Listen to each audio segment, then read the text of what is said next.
Sean todos bienvenidos. Vamos a iniciar la teórica que corresponde a vasos del cuello. Para empezar a hablar de los vasos del cuello tenemos que hablar acerca de su inicio, ¿verdad? De la raíz principal. La raíz principal del flujo sanguíneo arterial emerge del corazón a través de la arteria aorta. Esta arteria aorta va a llevar hacia los ramos del cuello dos principales vasos. Hacia el lado derecho tenemos el tronco brachiocefálico, que se va a dividir en una arteria subclavia y una arteria carótida común. En cambio, hacia el lado izquierdo tenemos que directamente emergen de la aorta la arteria carótida común y la arteria subclavia izquierda. Esta intrincada red anastomótica de arterias es lo que tenemos que ver en lo que corresponde al cuello. Luego ya se verá en el tema correspondiente todo lo que es la irrigación cerebral. Bueno, en tanto nos corresponde hablar de la arteria subclavia, tenemos que referirnos a los vasos del cuello. La arteria subclavia también tiene una torácica interna que ya se había visto en su momento, y también hay algunos vasos que van hacia la región posterior de la escápula. Entonces tenemos una arteria vertebral. Esta arteria vertebral surge como primera rama de la arteria subclavia. Y también tenemos un tronco tirocervical. Tirocervical porque va hacia una arteria cervical ascendente y a una rama de la tiroides. También tenemos un tronco costocervical que va a dar una rama intercostal suprema, que ya se ha visto en su momento, y va a dar una rama ascendente, que es una rama cervical profunda, precisamente esta. Eso es lo que nos corresponde a ver en lo que se refiere a la arteria subclavia. Y esta arteria subclavia está dividida por el músculo escaleno anterior, solo para fines descriptivos, en tres partes. En esta primera parte, de donde emerge la arteria vertebral, que asciende a través de los agujeros transversos de las vértebras cervicales de la 6 a la 1. Y luego de esto se ingresa por el agujero magno a irrigar el cerebro. La arteria torácica interna, que desciende, y habíamos dicho que esta arteria ya se ha revisado en una teórica anterior. El tronco tirocervical, que da origen a la arteria tiroidea inferior, a la transversa del cuello y a la supraescapular. En una segunda parte se encuentra el tronco costocervical, que da origen a la arteria cervical profunda e intercostal suprema. Esta última ya la habíamos visto también en la parte que corresponde a tórax. Y una tercera parte que nos da un ramo dorsal de la escápula, que también ya ha sido vista en otra oportunidad. En cuanto a la arteria subclavia, tenemos ramos colaterales y ramos terminales. Un ramo terminal. Los ramos colaterales tenemos a la arteria tirocervical, que da esas ramas, ¿no? La arteria vertebral, que irriga todos los músculos suboccipitales, la médula espinal y los cuerpos vertebrales. A la arteria torácica interna, que ya se ha visto en otra teórica porque va hacia el tórax. Una tiroidea inferior, que irriga el esófago, la faringe, la tráquea, la laringe, las glándulas paratiroides inferiores y el polo inferior de la glándula tiroides. Una arteria cervical ascendente, que irriga la región cervical alta. Una transversa del cuello, que irriga músculos del dorso y la región escapular, que también ya se ha visto en una teórica anterior. Y una arteria supraescapular, que irriga la región escapular posterior. El tronco costocervical da ramos, la cervical profunda, que irriga los músculos suboccipitales profundos. Y una intercostal suprema, que irriga espacios intercostales. Su rama terminal de la arteria subclavia sería la arteria axilar, que ha sido estudio y otra teórica con relación al miembro superior. Y estas son esas ramas. Habíamos dicho una vértebra que va a ir a los orificios de las vértebras y va a llegar hasta el orificio magno y va a ingresar hacia el cerebro. Un tronco tirocervical que va a dar ese rama tiroidea inferior y una cervical ascendente. También tenemos al tronco costocervical que va a dar una rama intercostal suprema y ascendiendo una cervical profunda. Visto de lado, una vista lateral, vemos a la arteria vertebral y pasa a esos orificios que habíamos mencionado, irrigando las vértebras. En cuanto a la tiroidea inferior, la vemos aquí hacia la glándula tiroides, y la cervical ascendente que va de forma paravertebral anteriormente, y posteriormente la arteria cervical profunda. Esos son los ramos que nos interesan por ahora, ya que estas otras que vemos que van hacia la escápula ya las hemos visto, ya la intercostal suprema también ya fue revisada, y la torácica interna o mamaria interna también ya ha sido objeto de estudio. En cuanto a la arteria tiroidea, vemos cómo la tiroidea inferior, vemos cómo irriga toda la parte inferior de la tiroides, incluso glándulas paratiroides inferiores.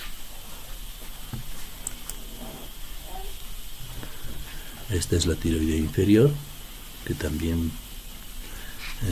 la que acabamos de mencionar. En cuanto a la arteria cervical profunda, vemos que pasa y da irrigación hacia músculos del cuello y también algunas partes de las vértebras. En general, hemos visto todo lo que corresponde a la arteria subclavia y sus ramas. Ahora tenemos que hablar de la arteria carótida común. Esa arteria carótida común se va a dividir en dos ramos terminales, que son la arteria carótida interna y carótida externa. Ambas tienen un territorio de irrigación, y aquí vemos en esta imagen de la derecha como la carótida externa va a irrigar no solamente el cuello, sino va a llegar hasta el rostro y va a irrigar toda esta área. Todo esto que está en rojo es el territorio de la carótida externa, y la carótida interna, a través de sus ramas, va a irrigar todo este sector.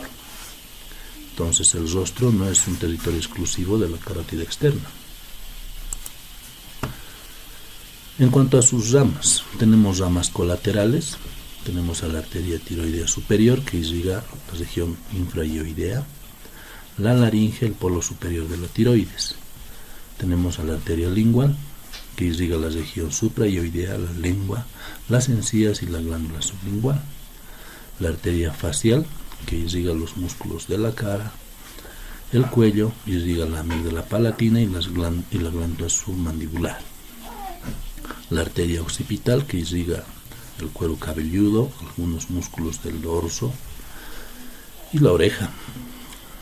Y la arteria auricular posterior, que irriga la región mastoidea y la oreja. La arteria faringe ascendente, que irriga la faringe y su cara lateral. En cuanto a sus ramos terminales, tenemos a la temporal superficial, que irriga la cara lateral de la cabeza, la glándula parótidea, la oreja, el conducto auditivo externo y la región frontal. La arteria maxilar, que es la principal arteria del viscerocráneo, y que tiene bastantes ramas esta arteria axilar. Bueno, comencemos con la tiroidea superior. La tiroidea superior nos da ramas: la rama infrahioidea, la esternocleidomastoidea, la arteria laringea superior, la arteria cricotiroidea, la rama glandular anterior, la glandular posterior y la glandular lateral. Aquí vemos la glandular anterior, la posterior está hacia atrás, y lateral también tiene una rama. Aquí vemos esta pequeña rama que es la infrahioidea. Este es el hueso ioides y por debajo transcurre este vaso. tenemos la esternocleidomastoidea, que se va hacia el músculo esternocleidomastoideo, y hacia adentro la laringe superior. Esos son los ramos de la arteria tiroidea superior. En cuanto a la arteria faringe ascendente, es una arteria que va lateralmente a toda la faringe y inicia aquí, faringe ascendente, y se dirige hacia arriba y llega incluso las ramas hasta niveles superiores del músculo constrictor de la faringe.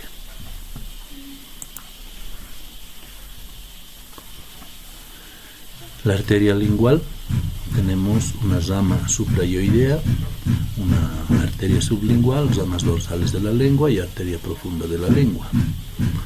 Esta es la arteria lingual, y aquí vemos que está dando su ramo arteria dorsal de la lengua, y hacia adelante tenemos la arteria lingual profunda y hacia abajo la arteria sublingual.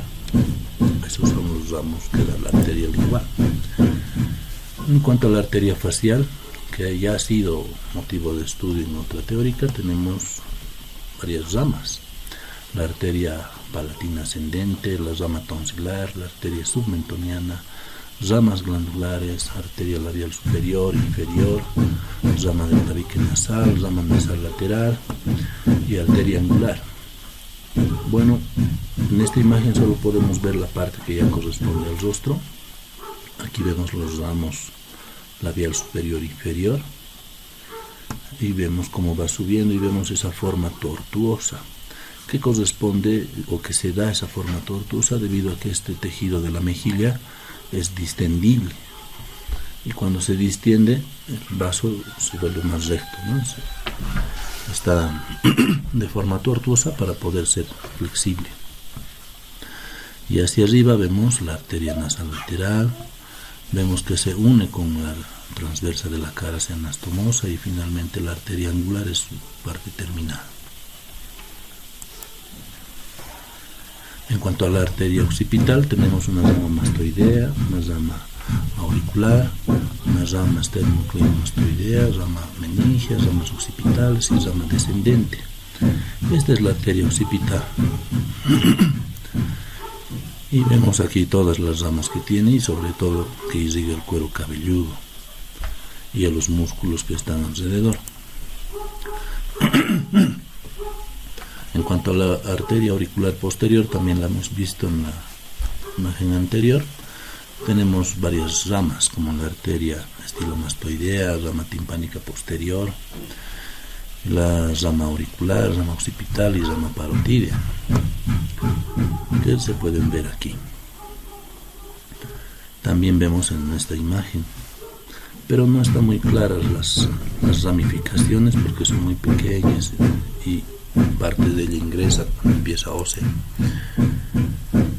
En cuanto a la arteria temporal superficial, tenemos una rama parotídea, una arteria transversa de la cara, ramas auriculares anteriores, arteria cigomática orbitaria, arteria temporal media y la rama temporal y la rama parietal.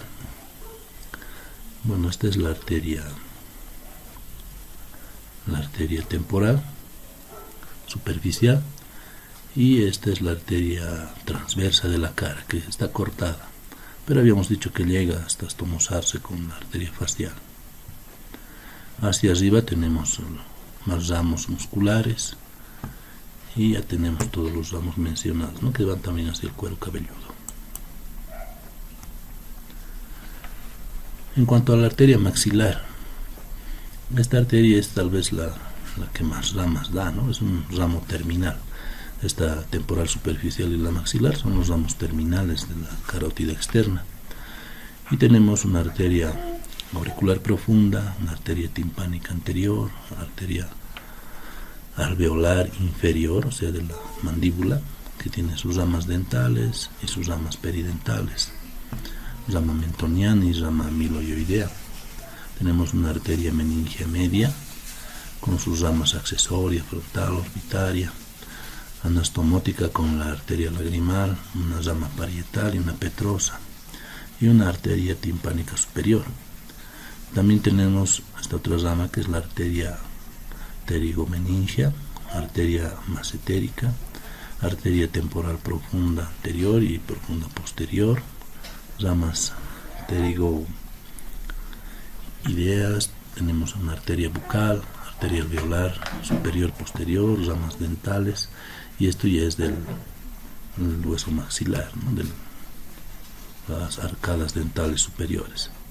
Arteria infrayoidea, arterias alveolares superiores anteriores con sus ramas dentales también. Arteria del conducto pterigoideo con su rama faríngea y la arteria palatina descendente con su palatina mayor, palatina menor, ramas faríngeas, arteria esfenopalatina con sus ramas nasales posterior lateral y septales posteriores y la arteria nasopalatina.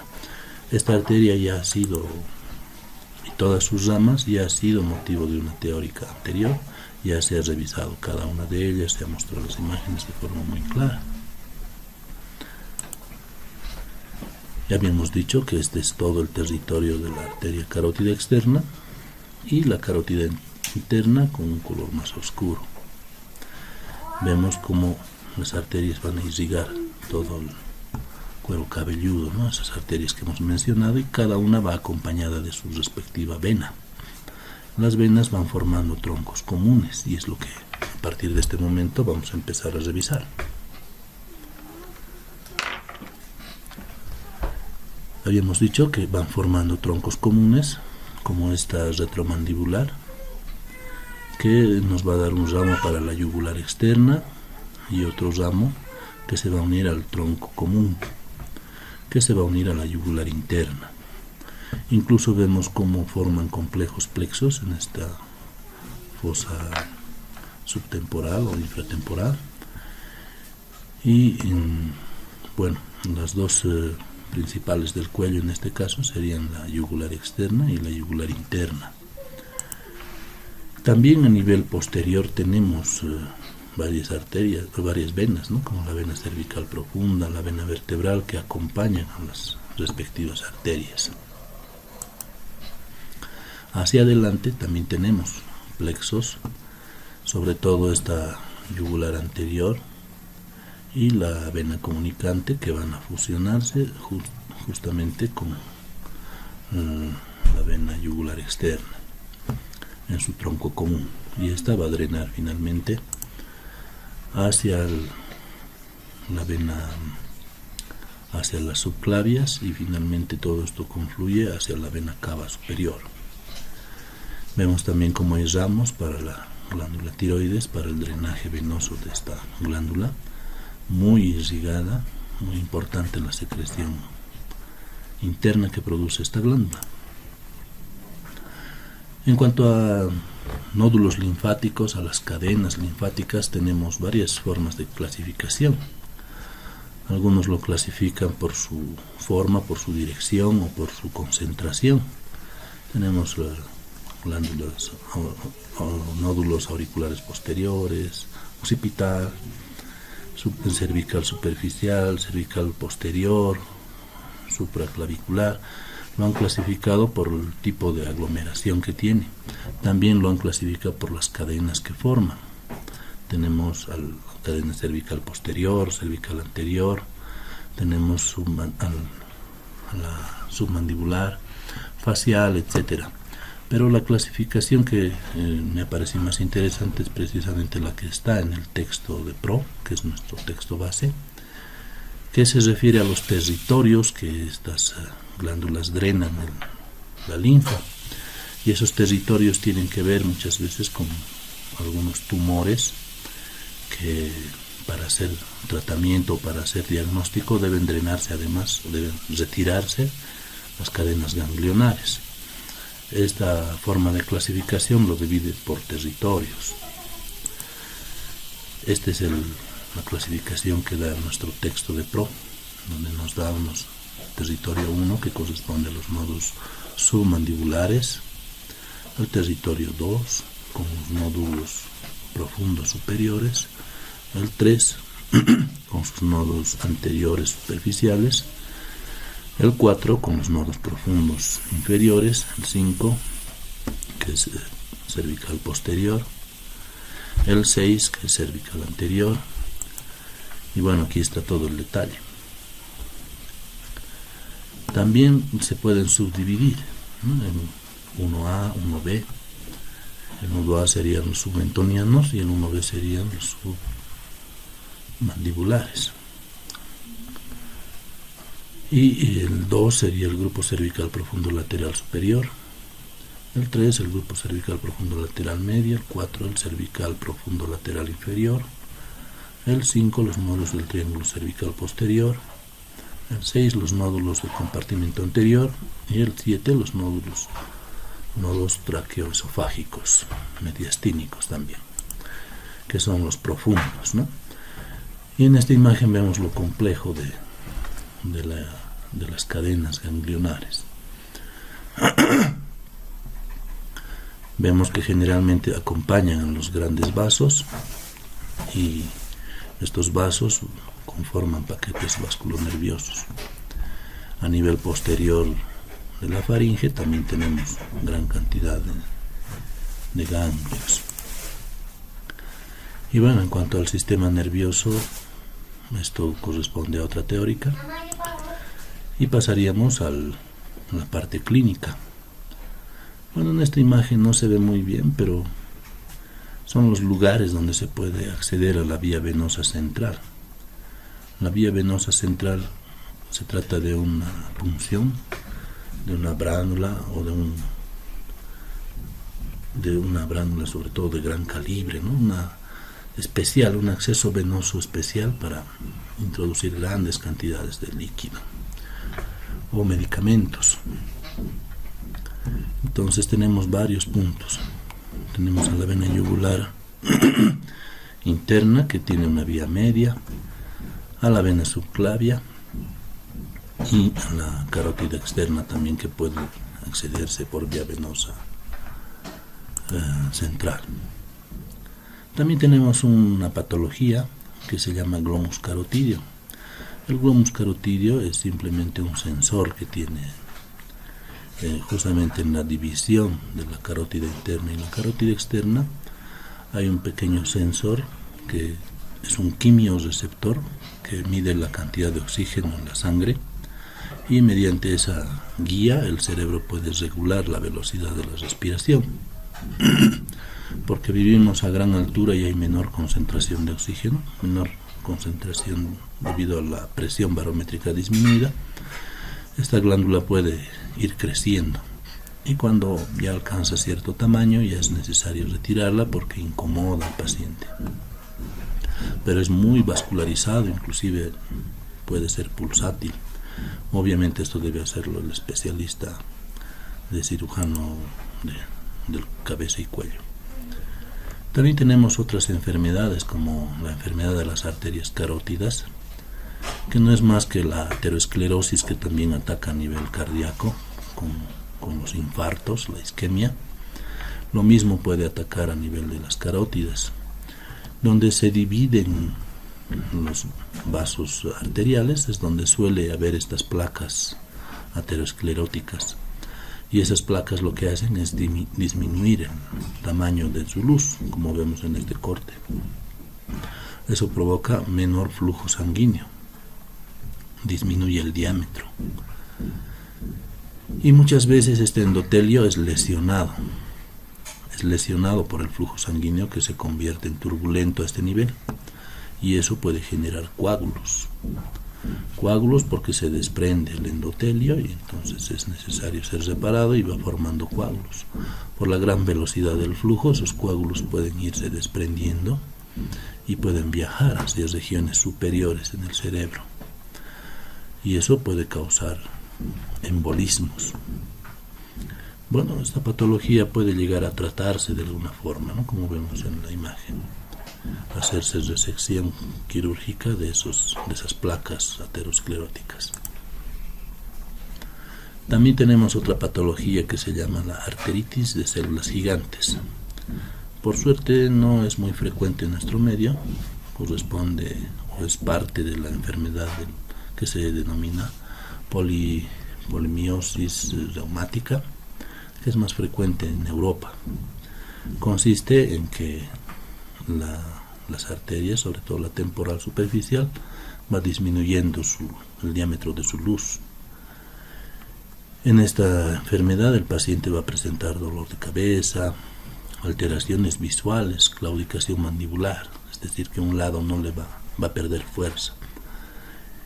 Y también puede haber fiebre, puede haber elevación de la eritrosedimentación, o sea que la sangre va a sentarse más rápidamente, o puede elevarse la proteína C reactiva. Ambos son indicadores de un problema agudo.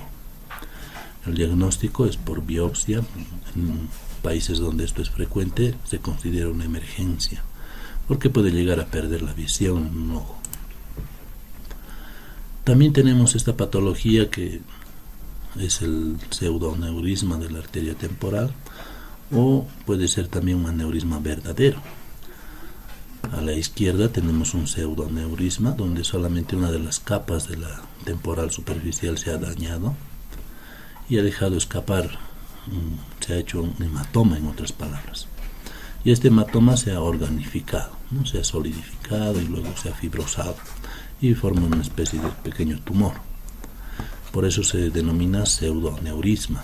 En cambio, un aneurisma verdadero es cuando todas las capas de la arteria se han dilatado en ese pequeño segmento y tiene paredes más delgadas, ¿no? Y en algún momento puede llegar a romperse. Y esto, más que enfermedad, es un signo. La ingurgitación yugular, signo de Kussmaul, se puede ver en varias patologías cardíacas, en hipertensión pulmonar, en fallas valvulares se puede ver, y tiene grados, tiene su clasificación, que ya se estudia esto en la materia de semiología. Cuando se trata de arterias, la mejor prueba diagnóstica o el mejor estudio es la angiografía. La angiografía consiste en introducir un contraste, una sustancia que no es tóxica para el ser humano y que ante los rayos X es radiopaca. Por eso podemos ver el trayecto de las arterias, y estos son los distintos tipos de placas que se pueden generar, ya sea tomografía, rayos X o inclusive esta reconstrucción en 3D que nos permiten las tomografías. Bueno, este tema es un tanto corto y mucho de ello ya se ha mencionado en varias teóricas anteriores. Gracias por su atención.